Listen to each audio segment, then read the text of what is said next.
Praise the lord. నేటి దిన వాగ్దానము. యెహోవాయందు నమ్మికయుంచి మేలు చేయుము, దేశమందు నివసించి సత్యమును అనుసరించుము. కీర్తనలు 37:3.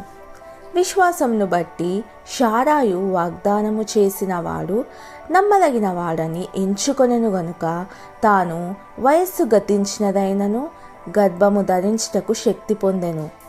శారా అందం, తెలివి, సృజనాత్మక స్వభావం కలిగి ఉండడంలో ఎటువంటి సందేహం లేదు. అయితే ఆమె విశిష్ట లక్షణం విధేయత.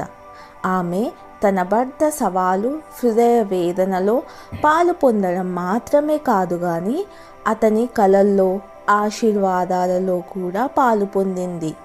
ఆమె తికమక పడలేదు. అతని మంచి ఎంపికలో, చెడు తీర్మానాల్లో, ప్రతికూల పరిస్థితుల్లో, ఆశీర్వాదాల్లో, యవ్వనంలో, వృద్ధాప్యంలో అతనితో నిలిచింది. భర్తను షరతులు లేకుండా ప్రేమించిన స్త్రీగా ఆమె చక్కని మాదిరి చూపింది.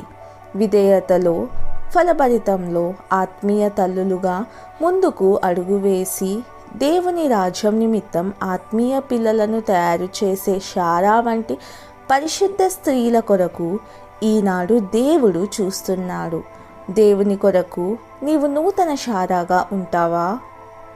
ప్రార్థన. నాయనా తండ్రి, నీవు నమ్మకమైన దేవుడవు.